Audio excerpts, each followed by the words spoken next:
ഏറ്റവും നല്ല ഒരു ബഡ്ജറ്റാണ് ഈ നമ്മുടെ ധനകാര്യമന്ത്രി ഇന്നലെ അവതരിപ്പിച്ചിട്ടുള്ളത്. എൻ്റെ പൊന്നു കൂട്ടുകാരാ, ഇങ്ങനെയുള്ള ജനങ്ങളെ പറ്റിക്കുന്ന ബഡ്ജറ്റായിട്ട് ഒരു ഇടതുപക്ഷ സർക്കാർ വരിക എന്ന് പറഞ്ഞു കഴിഞ്ഞാൽ അതിനെങ്ങനെ വിശേഷിപ്പിക്കണമെന്ന് അറിയാൻ പാടില്ല. അത്രയ്ക്ക് വഞ്ചനാപരമായ ഒരു ബഡ്ജറ്റാണ്.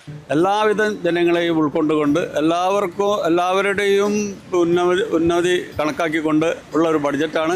ഈ വീണ്ടും പൊട്ടന്മാരാക്കുന്ന ഒരു പരിപാടിയാണ്. അതായത്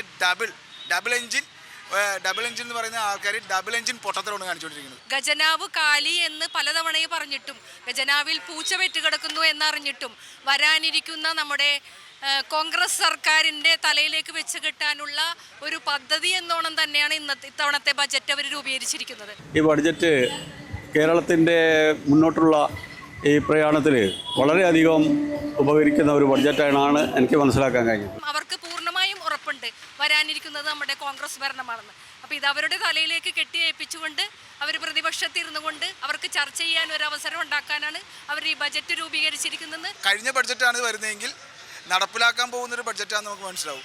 ഇത് അടുത്ത ഗവൺമെൻറ് അടുത്ത് ഇലക്ട് ചെയ്യപ്പെടുന്ന ഒരു ഗവൺമെൻറ് നടപ്പിലാക്കേണ്ട കാര്യങ്ങൾ മുൻകൂട്ടി നടപ്പിലാക്കാൻ സാധിക്കാത്ത കാര്യങ്ങൾ നടപ്പിലാക്കാൻ പറ്റാത്ത ആളുകൾ പ്രഖ്യാപിക്കുന്ന ഒരു ബഡ്ജറ്റാണ്. തെരഞ്ഞെടുപ്പിനെ അതാക്കിയായിട്ട് അങ്ങനെ അങ്ങോട്ട് ബഡ്ജറ്റ് പറഞ്ഞിട്ടും കാര്യമില്ലല്ലോ. കാരണം എന്ന് പറഞ്ഞിട്ടുണ്ടെച്ചാൽ നമ്മുടെ പൈസ ഉള്ളതിനനുസരിച്ചും പൈസ ഫണ്ട് വിലയിരുത്താൻ പറ്റുന്നതിനനുസരിച്ചിട്ടല്ലേ ബഡ്ജറ്റ് ചെയ്യാൻ കഴിയും. 1,82,000 കോടി രൂപയാണ് വാർഷിക ബഡ്ജറ്റിലെ വരവിനത്തിൽ വെച്ചിരിക്കുന്നത്.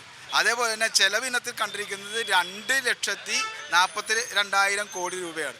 അപ്പോൾ ഈ രണ്ടും തമ്മിലുള്ള വ്യത്യാസം എന്ന് പറയുമ്പോൾ 58,000 കോടി രൂപയുടെ വ്യത്യാസം സ്വയം പ്രഖ്യാപിച്ചുകൊണ്ട് അത് കണ്ടെത്താൻ വേണ്ടി പണിപ്പെടുന്ന ഒരു ധനകാര്യമന്ത്രി ഇത്രയും പദ്ധതികൾ നടപ്പിലാക്കുമെന്ന് പറഞ്ഞാൽ കേരളത്തിലെ പൊതുവായിട്ടുള്ള എല്ലാവരും സാമാന്യ വിദ്യാഭ്യാസമുള്ള ആൾക്കാരാണ്.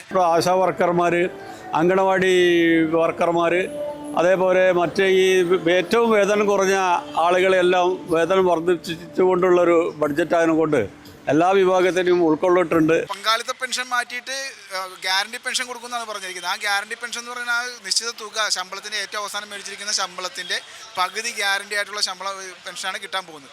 പക്ഷേ അത് ഒരിക്കലും കിട്ടില്ല എന്നുള്ള കാര്യം ഞാൻ സംശയിച്ചത്. കാരണം പ്രധാനപ്പെട്ട കാര്യം എന്താണെന്ന് വെച്ച് കഴിഞ്ഞാൽ സർക്കാർ പാപ്പരായിട്ടിരിക്കുകയാണ്.